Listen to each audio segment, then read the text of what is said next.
Revision में गए थे तो 17/2/2023 को सेशन कोर्ट ने ऑर्डर पास किया था।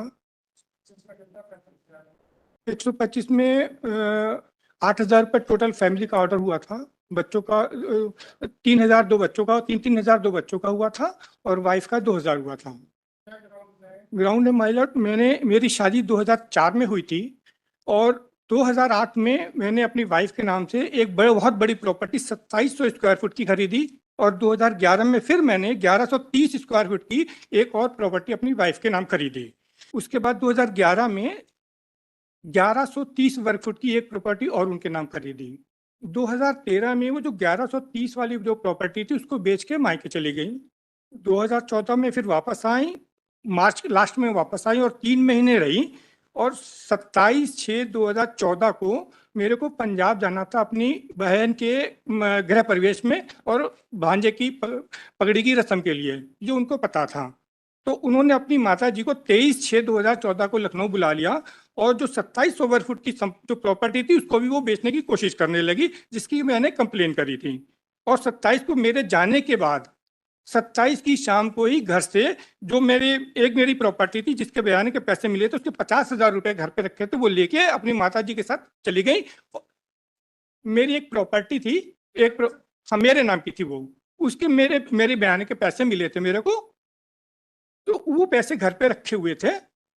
हाँ, उसमें से 50,000 रुपए वो घर पे पड़े हुए थे, तो वो लेके वो चली गई और माता जी के साथ चली गई और उसके बाद वहां जाकर मेरे ऊपर मुकदमे कर दिए। अब उन्होंने जो घर से जाने की जो बातें कही हैं, एक घर से जाने के जो घर से निकाले जाने की जो बात कही है, उसको उन्होंने कई तरह से कहा है। जैसे कि एक जगह खुद खुद के ये सब उनकी चीजें सब इसमें रिकॉर्ड में है। एक जगह उसने कहा है कि जब उसको घर से निकाला गया तो उसकी माता जी हमारे घर पे थी। दूसरी जगह कहा उसने कि जब उसको घर से निकाला गया तो उसकी माता जी एमपी में थी, मध्य प्रदेश में थी। तीसरी जगह कहा जब उसको घर से निकाला गया तो उसकी माताजी लखनऊ गुरुद्वारे में थी। चौथी जगह कहा उसने कि जब उसको घर से निकाला गया, एक ही दिन की घटना, एक ही समय की घटना, ये नहीं कि अलग अलग घटनाएं।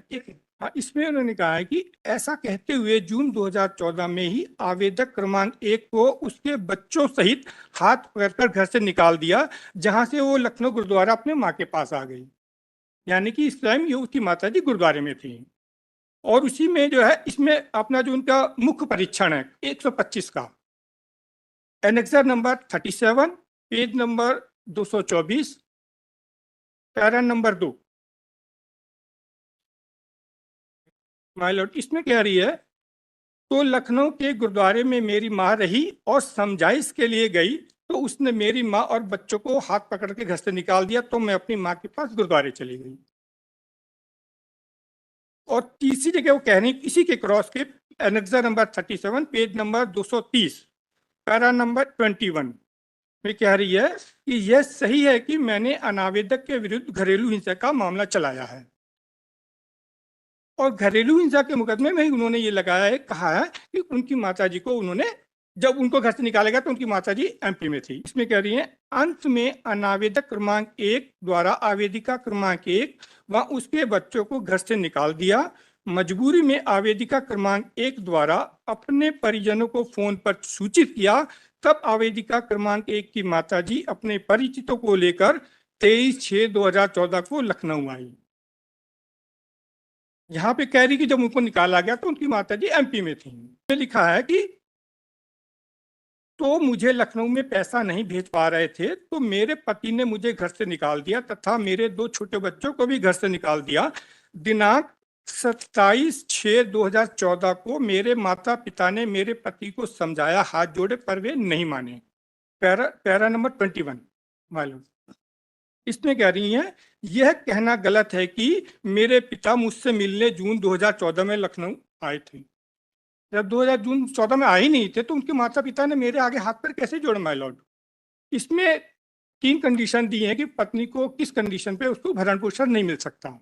मैं माय लॉर्ड, मैं यहाँ पे बच्चों के भरण पोषण के लिए कहीं पर भी नहीं कह रहा हूँ मैं उनका नहीं दूंगा। इसमें कहा गया है कि अगर वो कहीं अडल्ट्री में रह रही तो उसको नहीं मिलेगा, या वो हम दोनों सहमति से अलग रह रहे हैं तो नहीं मिलेगा, या वो यदि वो पर्याप्त कारण के बिना अपने पति के साथ रहने से इनकार करती है तो उसको नहीं मिलेगा। तो ये जो भी कारण बताए हैं ये किसी भी तरह से सारे एक साथ संभव नहीं हो सकते। और एक चीज और है माय लॉर्ड, एनेक्सर नंबर वो क्रॉस ही है sir my Lord, 37 and number 37, page number 230। हाँ 230। हाँ जी 230। इसके पैरा नंबर 20, इसमें माय लॉर्ड मैंने क्रॉस की, जो लोअर कोर्ट में क्रॉस मैंने ही किया था माय लॉर्ड। तो इसमें मैंने उसे सवाल पूछा था कोर्ट में कि आप अपने बच्चे के साथ अपने पति के पास वापस जाना चाहेंगे? कहती नहीं जाएंगे। फिर मैंने दूसरा सवाल किया, यदि आपके पति आपके पास मायके में आकर आपके पास साथ रहें तो क्या आप मायके में उनके साथ रहेंगी? तब भी कहती नहीं रहेंगे। ना वो मेरे साथ मेरे अपने मायके में रहना चाहती, ना वो मेरे साथ मेरे ससुराल में रहना, अपने ससुराल में रहना चाहती। और झूठे एलिगेशन सारे लगाए हैं। और माय लॉर्ड इस तरह से बहुत सारे झूठ, इसमें एक तो ये सिंपल सा है, इसी के साथ ही उन्होंने मेरे ऊपर आरोप लगाए हैं कि शादी में उनके फादर ने मुझको 5 लाख रुपए दिए, उसके बाद मुझको 2.5 लाख रुपए दिए, उसके बाद जो मैंने 2700 स्क्वायर फुट की प्रॉपर्टी जो खरीदी है इसका भी पैसे उनको दिए, उन्होंने दिए हैं। लेकिन जो ये मैंने 2700 स्क्वायर फुट की जो प्रॉपर्टी खरीदी है मैंने बैंक से लोन लेके की, जिसके के लोन के पेपर इसमें लगे हुए माय लॉर्ड। और जिस दिन रजिस्ट्री हुई थी उसमें से 2,80,000 रुपए मैंने नगद उसी से निकाल के दिन दिए थे पैसे। वो बैंक का पूरा स्टेटमेंट, लोन के स्टेटमेंट और बैंक का स्टेटमेंट सारा लगा हुआ है इसमें। दिल्ली हाई कोर्ट का एक जजमेंट था जिसमें कहा गया कि अगर पति ने अपनी कमाई से, अगर वाइफ हाउस वाइफ है, सर एक चीज और, एक रिक्वेस्ट और है माय लॉर्ड, लास्ट ईयर मेरी वाइफ की डेथ हो चुकी है। सर एक रिक्वेस्ट, पूरी बात तो सुन लीजिए मेरे को, प्लीज मेरी बात सुनिए। इसमें जो पूरा जो मुकदमा है इसमें माय लॉर्ड इतने झूठ बोले गए, इतने झूठ बोले, प्लीज प्लीज प्लीज एक रिक्वेस्ट है। नहीं प्लीज सर मेरी रिक्वेस्ट सुन तुझे। आपको क्या कोई भी ऑब्जर्वेशन देगा, देखिए उचित है कि नहीं मैं नहीं जानता, परंतु कानूनी रूप से मृत व्यक्ति के पक्ष में ना के खिलाफ आदेश हो सकता। ठीक है, पक्ष में जो आदेश है उससे आपको तकलीफ नहीं है? बिल्कुल नहीं है। हम हाँ जी हाँ जी नहीं माय लॉर्ड, मेरी प्री एक रिक्वेस्ट है, मेरी बात सुन ली जाए। हम ये कह रहे हैं कि मेरे को इतने सारे झूठ होने के बाद भी मेरे को लोअर कोर्ट ने दोषी तैयार कर दिया, और उसके बाद एक भी रुपया मुझको दिया नहीं गया और मुझ पे इतने बड़े बड़े एलिगेशन लगाए गए। सर लास्ट एक रिक्वेस्ट है मैंने एक आईएएस में लगाया हुआ है कि उनके फादर ने, उसने कहा कि उनके फादर ने पैसा दिया तो उनको बुला के पूछा जाए।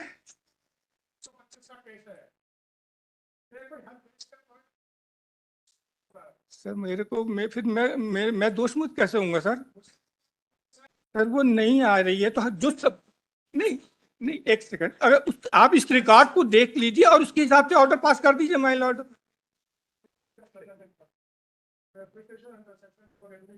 मतलब उनके फादर का नोटिस, उनके फादर को नोटिस जारी कीजिए सर। कम से कम वो बताएं तो कितने पैसे उन्होंने दिया है, तो कहाँ से दिया है।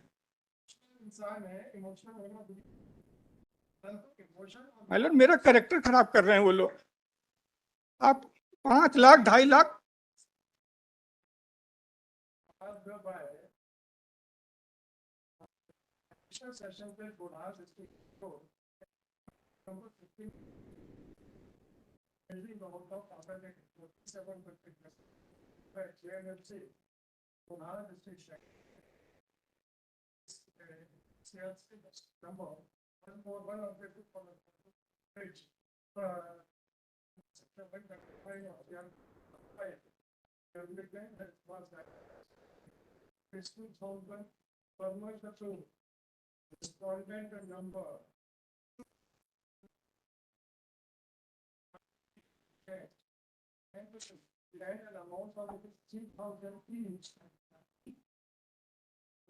respondents number 3 and 4, academic children of the outside it is submitted by council for submitted by the false allegations made by his wife. Therefore, he does not have any objection to the maintenance amount placed by the court below with regard to his children, and therefore he would confine his application only to the maintenance amount awarded to his wife from public respondent of the court. During the course of arguments, it was submitted by the applicant